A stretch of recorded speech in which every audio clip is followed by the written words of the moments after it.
میں ریاض سعودی عرب میں رہتی ہوں۔ یہ واقعہ اسی شہر کا ہے اور میرے لیے زندگی کا ایک انمول سبق بھی۔ رمضان المبارک کا مہینہ تھا۔ میں روز افطار سے پہلے اپنے بچوں کو بلاتی، انہیں اپنے ساتھ بٹھاتی اور کہتی، جو میں کہوں اور کروں وہی تم بھی کہنا اور کرنا۔ پھر میں دعا کے لیے ہاتھ اٹھاتی اور اللہ سے عرض کرتی، یا اللہ ہمیں اپنا گھر عطا کر جس کے آگے ایک نہر ہو۔ میرے بچے بھی میرے ساتھ یہی دعا دہراتے۔ میرے شوہر اکثر میری دعا سن کر مسکراتے اور کہتے، اپنا گھر مانگنا تو سمجھ آتا ہے، لیکن یہ نہر کے ساتھ گھر، اس صحرائی علاقے میں نہر کہاں سے آئے گی؟ میں انہیں ہمیشہ یہی جواب دیتی، یہ میرا اور میرے رب کا معاملہ ہے، آپ اس میں مداخلت نہ کریں۔ رب خود کہتا ہے، مجھ سے مانگو میں عطا کروں گا۔ میں اپنے رب سے مانگوں گی، جو جی میں آئے گا مانگوں گی اور بار بار مانگوں گی۔ رمضان کے پورے مہینے میں یہی کرتی رہی، بچوں کو بھی دعا میں شامل کرتی اور خود بھی پورے یقین کے ساتھ دعا مانگتی۔ رمضان گزر گیا۔ ایک دن میرے شوہر نے مذاق میں کہا، کہاں ہے تمہارا اپنا گھر اور کہاں ہے وہ نہر؟ میں نے پورے یقین کے ساتھ جواب دیا، اللہ ہمیں ہمارا گھر ضرور دے گا، وہ ہماری دعاؤں کو کبھی رد نہیں کرتا۔ بس پھر کیا ہوا؟ شوال کے 6 روزے پورے کرنے کے بعد ایک دن میرے ساتھ ایک عجیب واقعہ پیش آیا۔ میرے شوہر عصر کی نماز پڑھ کر مسجد سے نکل رہے تھے کہ ریاض کے ایک امیر آدمی نے ان کا راستہ روکا۔ میرے شوہر انہیں جانتے تک نہ تھے، لیکن وہ شخص ان سے مخاطب ہوا اور کہا، میرے پاس ایک بڑا گھر ہے، آدھے گھر میں اپنے والد کے ساتھ رہتا ہوں اور گھر کا دوسرا نصف خالی پڑا ہے۔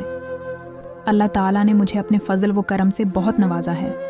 آج میں اس نیت سے نکلا تھا کہ مسجد سے نکلنے والے پہلے شخص کو یہ آدھا گھر ہدیہ کر دوں گا۔ آپ سے ملاقات ہوئی تو گزارش ہے کہ یہ آدھا گھر قبول فرما لیں۔ میرے شوہر نے تردد کیا، لیکن وہ صاحب کہنے لگے، اگر آپ کو بغیر قیمت لیے یہ مکان قبول کرنے میں مشکل ہو رہی ہے تو جتنی رقم آپ آسانی سے دے سکتے ہیں وہ دے دیجیے۔ ہم نے جو بھی رقم اکٹھی کر سکے وہ تقریباً 8,000 ریال بنی اور ہم نے وہ رقم ان کے حوالے کر دی۔ یوں ہم ریاض کے ایک جدید علاقے میں ایک خوبصورت مکان کے مالک بن گئے۔ میرا سوال، مجھے بے حد خوشی ہوئی، لیکن ایک بات نے مجھے بے چین کر رکھا تھا۔ میں نے اپنے رب سے نہر کنارے گھر مانگا تھا، مکان تو مل گیا، لیکن نہر کہاں ہے؟ میں نے یہ سوال ایک عالم دین سے کیا اور ان سے کہا، اللہ تعالیٰ تو فرماتا ہے کہ مجھ سے مانگو میں عطا کروں گا۔ میں نے اللہ سے نہر کنارے گھر مانگا تھا، گھر تو ملا لیکن نہر نہیں ملی۔ عالم دین میری دعا اور یقین پر حیران ہوئے۔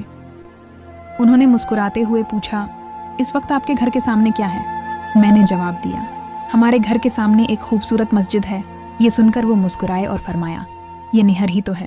پھر انہوں نے مجھے نبی کریم صلی اللہ علیہ وسلم کی ایک حدیث مبارکہ سنائی، آدمی کا گھر نہر کنارے ہو اور وہ اس میں روزانہ 5 مرتبہ غسل کرے تو کیا اس کے بدن پر میل باقی رہے گا؟